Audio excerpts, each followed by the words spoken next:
دشواری کرتا ہے، تو یہ گناہ بنیادی طور پر روحانی اور جسمانی اور انسان کی سوچ اور صلاحیتوں کو یہ زنگال دیتے ہیں۔ تو اس لیے یہ توبہ، اب حضور علیہ السلام کی حدیث آپ پڑھے کہ میں بھی جو ہے نا 70 دفعہ روزانہ استغفار کرتا ہوں، کیونکہ میرے دل پہ بعض دفعہ کچھ میل آ جاتا ہے تو میں اس کی صفائی کر لیتا ہوں۔ کلا بل ران علی قلوبہم، یہ اس میں مغفرلی ذنبی ووسعلی فی داری، اللہ جس گھر میں رہے میرا اس میں کشادگی دے دے۔ اب کشادگی تو مال سے ہی آئے گی نا۔ وبارک لی فی رزقی، میرے رزق میں برکت دے دے۔ اب یہی تو ہماری زندگی کا حاصل ہے۔ تو بات یہ ہو رہی تھی کہ آپ تعویذات کو، کل بات ہو رہی تھی کہ میری جو حص ہے عملیاتی اور طبی طور پر وہ کہیں نہ کہیں بھڑکتی رہتی ہے۔ ابن قیم کی بات کل ادھوری رہ گئی تھی، ابھی میرے پاس 15 منٹ ہیں تو میں آپ کو وہ بات بتا دوں۔ جبریل امین جب آگے آگے چل رہے تھے تو مدارج السالکین میں لکھتے ہیں کہ اس گھوڑے کے ٹاپوں کے نیچے جو گھاس آتی تھی، کوئی مردہ چیز آتی تھی، سوکھی سڑی گھاس بھی آتی تھی، تو وہ اس وقت زندہ ہو جاتے تھے۔ تو وہ حیات تھی، یعنی زندگی متمثل ہو کر گھوڑے کی شکل میں تھی جس پر جبریل بیٹھے ہوئے۔ تو سامری نے وہیں سے وہ مٹی اٹھائی۔ اب وہ سمجھتا تھا کہ اس کی تاثیر کیا ہے، جب یہاں یہ مردوں کو زندہ کر رہی ہے تو میرے آگے کام آئے گی۔ بنی اسرائیل میں شاطر آدمی تھا، لوگ جاہل ہوتے ہیں، تو اس سے وہ کام لیا۔ تو میں نے بتایا تھا غزوہ بدر میں جبریل امین کے گھوڑے کا نام تھا ہیزوم۔ میرے بھی ذہن میں ایک بات آئی، میں نے اسی ہیزوم کو عملیاتی طور پر استعمال کیا اور آپ یقین مانیں اس نے کام کیا۔ ٹھیک ہے، اب اسے کیسے کام لیتے ہیں آگے میں بتا دوں گا آپ کو۔ تو جو چیزیں مسلمہ ہیں ان حروف میں طاقت ہے، پاور ہے۔ قرآن کریم کی ایک خاصیت ہے کہ انا نحن نزلنا الذکر و انا لہ لحافظون، ہم نے اسے اتارا ہے، ہم اس کے محافظ ہیں۔ یعنی جو الفاظ اللہ کی وحی کے توسط سے، دیکھیں اللہ کے کلام کے کوئی الفاظ نہیں ہوتے، وہ طاقت ہے۔ آپ بخاری شریف میں جائیں تو 7 قسم کی وحیوں کا ذکر ہے، تو آپ نے فرمایا تھا کہ ایک وحی ایسی ہوتی ہے اس میں جیسے نا کسی چٹان پر سنگل مارا جاتا ہے، زنجیر ماری جاتی ہے، جو اس سے آواز ابھرتی ہے، اس قسم کی آواز ہوتی ہے، وہ وحی میرے لیے بہت مشکل اور سخت ہوتی ہے۔ تو وہ کوڈ ہوتا ہے جبریل امین، اس کوڈ کو اب دیکھیں نا، ہمارا جو کمپیوٹر ہے 010101، اسی کوڈنگ پر یہ پورا نظام چل رہا ہے۔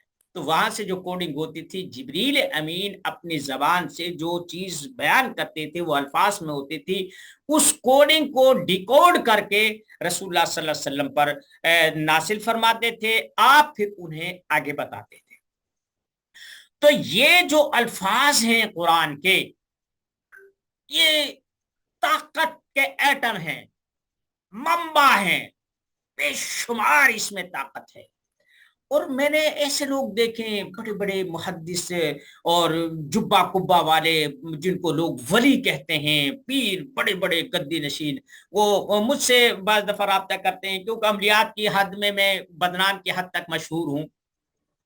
وہ کہتے ہیں کوئی اچھا سا عمل بتا، میں اس سے کہتا ہوں فلاں آیت پڑھ لے فلاں، وہ کہتا نہیں یار یہ نہیں، کوئی اچھا سا بتا۔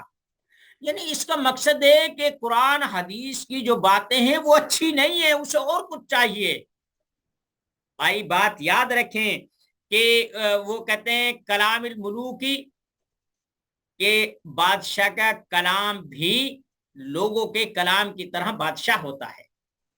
یہ ہماری بدقسمتی ہے کہ ہمیں نہ طب پڑھائی گئی، نہ عملیات پڑھائی گئی، اور کام سبھی سے لے رہے ہیں۔ شیخ الحدیث لے رہے ہیں، محسن لے رہے ہیں، خطیب لے رہے ہیں، بڑے بڑے نعت خواں تعویذ بھی لکھ رہے ہیں، اور 4 شیشیاں دوائیوں کی بھی رکھی ہوئی ہیں۔ سیکھا نہیں ہے، بس ایسے ہی گسر دبا کیے جا رہے ہیں، کسی سے 10 روپے لیے، 20 روپے لیے، 100-200 روپے لیے، بس اپنی روزی روٹی کا فن کو سیکھا نہیں۔ مجھے معلوم ہے قرآن کے ہر لفظ میں کتنی طاقت ہے، ہر جملے میں، ہر آیت میں کتنی طاقت ہے.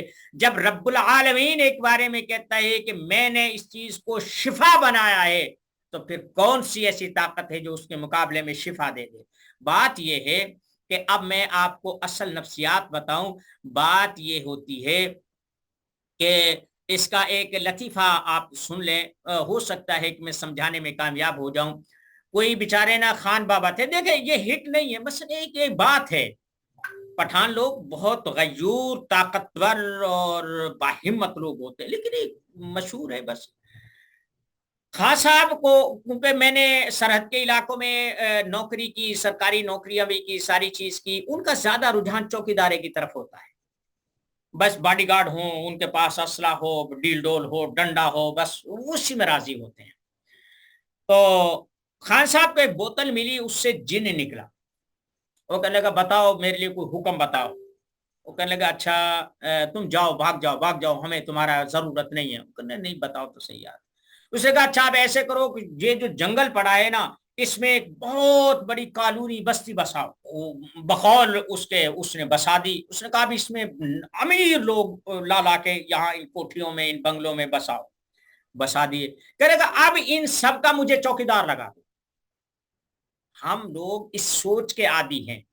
کوئی ہنومان کی طرف جاتا ہے، کوئی لونا چماری کی طرف جاتا ہے، کوئی اسماعیل جوگی کی طرف جاتا ہے، کوئی اجمی عبارت کی طرف جاتا ہے، اور کوئی شیو ناگ کی طرف جاتا، وغیرہ وغیرہ. پتہ نہیں کیا ہے. بات پتہ کیا ہے کہ آدمی کی ایک سطح ہوتی ہے، وہ کام اس سطح سے ہی لے سکتا ہے. ایک بادشاہ اگر عام آدمی کے سامنے، بڑا امیر رئیس آدمی نوکروں کے ساتھ بیٹھ کر اچھے طریقے سے وہ کھانا نہیں کھا سکتا، اس کی طبیعت نہیں کھلے گی. ایک تم غریب کو، مزدور کو کسی مالک کے پاس بٹھا دو، اسے بھی نہیں کھایا جائے گا، کیونکہ ان کی وہ کمیونیکیشن نہیں ہے. تو اس لیے ہمارا ایمان کمزور ہو کر مادیت کی طرف اتنا مائل ہو گیا ہے کہ ہم ان طاقتوں کو استعمال میں لا ہی نہیں سکتے. اس لیے چھوٹے موٹے صفری عمل کے، کسی سے کوئی منتر سیکھ لیا، کسی سے کوئی جادو کے چند لفظ سیکھ لیے، کسی سے ڈھائیا سیکھ لیا، بس یہ چیز ہے. یہ نہیں ہے کہ ہم قرآن اور حدیث کی ان آیات کو، ان دعاؤں کو کام میں نہیں لا سکتے. لا سکتے، میں آپ کو بتاؤں گا، اور انشاءاللہ یہ کام ہوگا. تو بات آگے بڑھ رہی تھی کہ آپ ان سے کیسے کام لیں گے. دیکھیں یہ جو چیز ہے نا، یہ آپ کا پاور ہاؤس ہے. اس کی فریکوینسی پوری کائنات سے جتنی بھی فریکوینسی، یہ انٹینا ہے، یہ ریسیور ہیں، جو قدرت بوسٹ کر رہی ہے جس انرجی کو، اس سے وصول کرنے والا ہمارا یہ ذہن اور دماغ. نہیں سمجھے، میں سمجھاتا ہوں. رسول اللہ صلی اللہ علیہ وسلم کی حدیث سے ترمذی شریف کی روایت ہے کہ جب تیسرا پہر ہوتا ہے، اللہ آسمان دنیا پر آ جاتے ہیں اور کہتے ہیں حل من مرزق فرزق لا. کوئی ہے کوئی رزق مانگنے والا، میں اسے رزق دے دوں. کوئی حاجت مند ہے، میں اس کی سن لوں. کوئی مانگنے والا ہے، میں اس کا دامن بھر دوں. یہ آپ دیکھ لیں اب. اور بلکہ اب تو جو ہے نا، کل پرسوں شبرات آ رہی ہے، اس میں تو مولوی ہر طرف سے یہی شبرات آ گئی، پتے جھڑ گئے، یہ ہو گیا، وہ ہو گیا. اب یہ کچھ سیزن ہے مولویوں کی، چند رات ہے نا، تو اس میں اس وقت کیا ہوتا ہے؟ اس وقت کہتے ہیں تہجد. تہجد کے وقت میں دعا قبول ہوتی ہے، اللہ قریب ہو کر سنتا ہے، آوازیں لگاتا ہے. اب اللہ تو پاک ہے. اینما تولوا فثم وجہ اللہ. جس طرف منہ کرو، جس طرف سوچو، جہاں سوچو، جیسے سوچو، اللہ نور السماوات والارض. وہ تو پوری کائنات کی پاور ہے. اب ہوتا یہ ہے، رات کے پچھلے پہر، جہاں بھی رات ہو، مثلا اب ہمارے ایک پیر صاحب ہے مدینہ منورہ سے، الحمدللہ وہ آپ کے ساتھ درس میں شریک ہوتے ہیں، تو ان کے وائس میسج بھی آپ نے گروپ میں سنا ہوگا. جب ہماری کلاس ہوتی ہے، ان کا مغرب کا وقت ہوتا ہے. یورپ میں اب دن چڑھ رہا ہوگا، ہماری رات ہے. تو یہ تہجد کا وقت کوئی خاص وہ نہیں ہے کہ بھئی اسی وقت نہیں. اصل میں ایسا ہوتا ہے کہ رات کے وقت میں آپ موبائل کو، ریڈیو کو، کسی بھی چیز کو دیکھ لیں، اس کی فریکوینسی بڑھ جاتی ہے۔ مثلا پہلے، اب تو خیر ریڈیو کا رواج نہیں رہا، پہلے ریڈیو کا وہ کتنے اسٹیشن آ رہے ہوتے تھے، کوئی یہاں سے وہاں سے دور دراز تک کے، وہ جو ہے نا ان کو ایکسس کرتا تھا۔ دن کے وقت وہ گنے چنے جو قریب میں وہ ہوتے تھے انہیں، اور جو زیادہ طاقتور براڈ کاسٹ کرتے تھے ان کے وہ رات کے وقت میں جو ہوتے ہیں نا، یہ ان کی فریکوینسی بڑھ جاتی ہے۔ عامل لوگ جو ہوتے ہیں یہ رات کے وقت میں عملیات کرتے ہیں، کیونکہ کائنات کا شور کم ہو چکا ہوتا ہے۔ تو جب کم ہو چکا ہوتا ہے تو عامل کی جو فریکوینسی ہوتی ہے ان کائناتی لہروں سے ٹکرا جاتی ہے، جو حاجت روائی کے لیے کائنات میں موجود ہوتی ہیں، اسے ہی قبولیت دعا کا نام دیا جاتا ہے۔ تو آپ نے جب بھی کوئی کام کرنا ہو، صبح کے وقت اٹھیں، اور اٹھنے کے بعد جو ہے وہ مانگیں، توجہ کریں، اور جو بھی کام ہو، جب آپ کسی سے کوئی کام لیں تو آپ ایسے بالکل مراقبے میں بیٹھ جائیں، اسے سامنے تصور کریں، جو آپ حکم دے سکتے ہیں وہ دیں، نہیں مانتا اس میں جوتے لگائیں، اسے تھپڑ لپڑ مارے، گھسن مارے، اسے توڑے مروڑے، جو مرضی کچھ کریں۔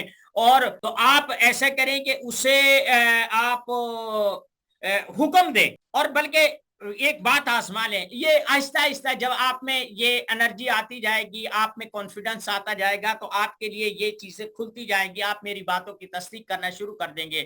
مثلا دشمن بیٹھا ہے، اب ایسے آپ بھی بیٹھ جائیں، اپنا سانس بند کر لیں، اور تصور کریں کہ اس کا بھی بند ہو گیا ہے۔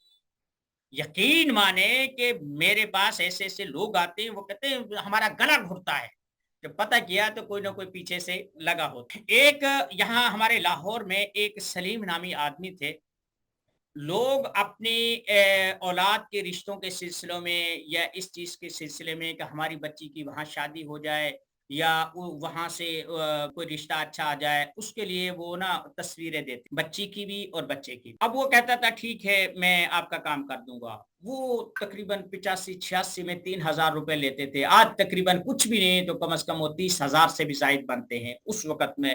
30,000 کیا بلکہ لاکھ سے بھی زیادہ بنتے، اس وقت روپے کی قیمت بہت زیادہ تھی۔ 2-4 دن میں حیرت انگیز طور پر وہ کام ہو جاتا۔ تو اسے ایک عامل اس نے کام پہ رکھا ہوا تھا، سلیم صاحب کو وہ دیتا تھا فی کیس کے 500 روپے، اور 2,500 روپے اپنی جیب میں رکھتا تھا۔ تو یہ حقیقت ہے، آپ بھی ایسا کر سکتے ہیں۔ جب ہم نام لکھتے ہیں اور اس کی والدہ کا نام لکھتے ہیں، بنیادی طور پر یہی کنسپٹ کام کرتا ہے۔ آپ بھی تصویر منگوائیں اور بیٹھ جائیں، اور گھور کر دیکھیں ان تصویروں کی طرف، آپ ایسا سمجھیں کہ یہ وہی ہے۔ جب آپ کے ذہن میں یہ بات آ گئی، آپ جو حکم دیں گے انشاءاللہ ایسے ہی اثرات ظاہر ہوں گے۔ یہ ہے عملیات کی حقیقت۔ اب اگر مطمئن ہوتے ہیں کہ یار یہ 10,000 دفعہ جو ہے نا اللہ الصمد پڑھیں گے تو تب یہ کام ہوگا، 41 دفعہ سورہ بقرہ پڑھیں گے تب جادو کا توڑ ہوگا، یہ پھر آپ کا یقین ہے۔ میں یہ نہیں کہتا کہ وہ چیزیں لا یعنی ہیں، لیکن اگر اتنا پڑھ کے بھی نہ ہوا تو آپ کیا کریں گے؟